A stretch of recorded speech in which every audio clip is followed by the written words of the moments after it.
ಅಂದ್ರೆ ಇತ್ತೀಚೆಗೆ ನೋಡಿದಂತಹ ಸಿನಿಮಾಗಳಲ್ಲಿ ಇದು ನನ್ನ ಮೋಸ್ಟ್ ಫೇವ್ರೆಟ್ ಅಂತ ಇದ್ರೆ ಯಾವುದು? ಭೈರತಿ ರಣಗಲ್ಲು.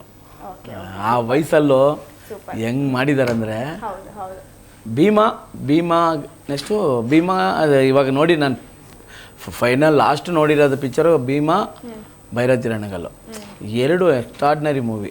ಎರಡಲ್ಲೂ ವಿಜಯ್ ಸರ್ದು ಡೈರೆಕ್ಷನ್ನು ನೋಡಿ ಹೆಂಗೆ ಮಾಡಿದ್ದಾರೆ ಅಂದರೆ ಇಡೀ ಕರ್ನಾಟಕನೇ ಒಂದು ಅಲ್ಲಾಡಿಸ್ಬಿಟ್ರು, ಆ ಥರ ಮಾಡಿದ್ದಾರೆ. ಭೈರತಿ ರಣಗಲಲ್ಲಿ ಶಿವಣ್ಣ ಆ ಎನರ್ಜೆಟಿಕ್ ಅವ್ರು ನೋಡಿದ್ರೆ ನಮಗೆ ಎನರ್ಜಿ ಬಂದ್ಬಿಡುತ್ತೆ. ಈ ವಯಸ್ಸಲ್ಲಿ ಕೂಡ ಹೆಂಗಿದಾರಲ್ಲಪ್ಪ, ನಾವು ಆ ಥರ ಇರಬೇಕು. ಸೊ ನೀವು ಅವ್ರ ಜೊತೆ ಫಸ್ಟ್ ಮೂವಿ ಟಗರು ಮಾಡಿದಾಗ ಸೊ ಅವ್ರ ಜೊತೆ ಆ್ಯಕ್ಟ್ ಮಾಡಿದಂಥ ಎಕ್ಸ್ಪೀರಿಯನ್ಸ್ನ ನೀವು ಹೇಳೋದಾದ್ರೆ ಹೇಗಿತ್ತು ಅಂತ?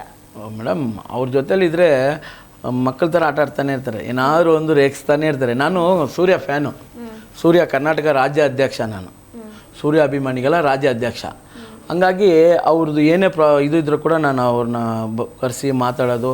ಶಿವಣ್ಣ ಜೊತೇಲಿ ಎಷ್ಟೋ ಸಲ, ಇವಾಗ ಪುನೀತ್ ಸಾವು ಕೂಡ ನಾನೇ ಕರ್ಕೊಂಡು ಬಂದೆ ಅವ್ರನ್ನ. ಮನೆಗೆ ಬಂದರು, ಸಮಾಧಿಗೆ ಬಂದರು, ಸಮಾಧಿಯಲ್ಲಿ ಕೂಡ ನಿಂತು ಅದ್ರು. ನಾನೇ ಫೋನ್ ಮಾಡಿ ಹೇಳಿದೆ ಫಸ್ಟ್ ಅವ್ರಿಗೆ, ಅಣ್ಣ ಈ ಥರ ಪುನೀತ್ ಅವರು ಸತ್ತೋಗಿದ್ದಾರೆ ಅಣ್ಣ. ಕರೆಕ್ಟಾಗಿ ಕೇಳ್ಕೊಂಡು ಹೇಳಪ್ಪ, ಹಂಗಲ್ಲ ಪಟ ಅಂತ ಹೇಳ್ಬೇಡ, ಕ್ಲೀನಾಗಿ ಪಕ್ಕಾ ವಿಚಾರಣೆ ಮಾಡಿಕೊಂಡು ನನಗೆ ಹೇಳಂದ್ಮೇಲೆ ನಾನು ಅವ್ರದ್ದು ಒಂದು ಫೋಟೋ ಹೊಡೆದಿದ್ರು ಅವ್ರು ಮಲ್ಕೊಂಡಿರೋದು. ಆ ಫೋಟೋ ಅವ್ರಿಗೆ ವಾಟ್ಸಪ್ ಮಾಡಿದೆ. ನೋಡಿ ಆದಮೇಲೆ ತುಂಬ ಬೇಜಾರಾಗಿ ನಾಳೆ ನಾಡ್ದು ಬರ್ತೀನಿ ಅಂತ ಒಂದು 2 ದಿನಲ್ಲೇ ಬಂದು ನೋಡುವಾಗ ಅಲ್ಲಿ ಅದೆಲ್ಲ ಎಲ್ಲ ಮುಗಿದಿರೋವಾಗ ಬಂದು ಇದು ಸಮಾಧಿಗೆ ಬಂದರು, ಮನೆಗೆ ಬಂದರು. ಆವಾಗ ಶಿವಣ್ಣ ಜೊತೇಲಿದ್ದರು, ಶಿವಣ್ಣ ಜೊತೆಲೇ ಬಂದು ಆವಾಗ ನನಗೆ ಇನ್ನೂ ಲಿಂಕ್ ಜಾಸ್ತಿ ಆಯಿತು. ಆವಾಗ ನನ್ನ ಚಿಡಾಯಿಸೋರು, ನೀನು ಸೂರ್ಯ ಥರನೇ ಇದೆಯನಲ್ಲೋ ಹಂಗೆ ಅಂತ ನನ್ನ ರೇಗ್ಸೋರು. ಆ ಥರ ಕಾಮಿಡಿಗಳು ಮಾಡಿಕೊಂಡು ಇವಾಗ ಕೂಡ ಸದ್ಯಕ್ಕೆ ಭೀಮಾ ಪಿಕ್ಚರು ಪ್ರೆಸ್ ಮೀಟಲ್ಲಿ ಕೂಡ ನಾನು ಪಂಚಲ್ಲಿ ಹೋಗುವಾಗ ಹಂಗೆ ಹೇಳಿದ್ರು, ಸೂರ್ಯ ಥರನೇ ಇದೆಯಲ್ಲೋ ಅಂತ. ನಾನು ತಮಾಷೆ ಮಾಡಬೇಡ ಅಂದರೆ ತಮಾಷೆ ಇದು ಅಂದರು. ಹಂಗೆ ಅದರಿಂದ ಒಳ್ಳೆ ಒಳನಾಟ ಚೆನ್ನಾಗಿದೆ ನಮಗೂ ಶಿವಣ್ಣಗೆ. ಓಕೆ, ಇನ್ನು ದುನಿಯಾ ವಿಜಯ್ ಅವರ ಜೊತೆ ಇರೋ ಎಕ್ಸ್ಪೀರಿಯನ್ಸ್ ಅದನ್ನು ಹೇಳೋದಾದ್ರೆ? ಅವರು ನಮ್ಮ ಗುರುಗಳು, ಸಿನಿಮಾ ರಂಗದ ಗುರುಗಳು ಯಾರಂದರೆ ನಮ್ಮ ವಿಜಯ್ ಸರೆ. ಅವರು ಮನಸ್ಸು ಮಾಡಿ ನಮಗೆ ಇಷ್ಟು ದೊಡ್ಡ ಕ್ಯಾರೆಕ್ಟರ್ ಕೊಟ್ಟು ಈ ಜಾಲಿ ಅನ್ನೋ ಒಂದು ಡೈಲಾಗು ಇಡೀ ಕರ್ನಾಟಕ ಇಲ್ಲ ಮೇಡಮ್, ಮಹಾರಾಷ್ಟ್ರಲ್ಲಿ ಒಂಟೆ ಓಡಿಸೋನು ಹೇಳ್ತಾನೆ ಜಾಲಿ ಅಂತ. ಮಹಾರಾಷ್ಟ್ರಲ್ಲಿ, ಗೋವಾದಲ್ಲಿ ಟೂರಿಸ್ಟ್ ಹೋಗ್ತಾರಲ್ಲ ಅವ್ರು ಹೇಳ್ತಾರೆ ಜಾಲಿ ಅಂತ. ಡೆಲ್ಲಿಯಲ್ಲಿ ಟ್ರೈನಲ್ಲಿ ಹೋಗ್ತಾರಾಗ ಒಬ್ಬ ನಮ್ಮ ಫ್ರೆಂಡ್ ಹೋಗ್ತಾನೆ, ಅವ್ನು ಹೇಳ್ತಾನೆ ಫೋನ್ ಮಾಡಿ, ಡೆಲ್ಲಿಯಲ್ಲಿ ನಿನ್ನ ಜಾಲಿ ಅಂತ ಹೇಳ್ತಾ ಇದ್ದಾರಪ್ಪ ಅಂತ.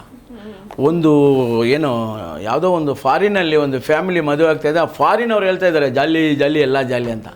ಆ ಮಟ್ಟಕ್ಕೆ ತಗೊಂಡು ಬಂದುಬಿಟ್ಟವ್ರು ಅವರು, ಯಾರು ನಮ್ಮ ವಿಜಯ್ ಸರ್. ಅವ್ರನ್ನ ಅಷ್ಟು ಈಜಾಗಿ ಹೆಂಗೆ ಮರೆಯೋಕ್ಕಾಗದ ಮೇಡಮ್?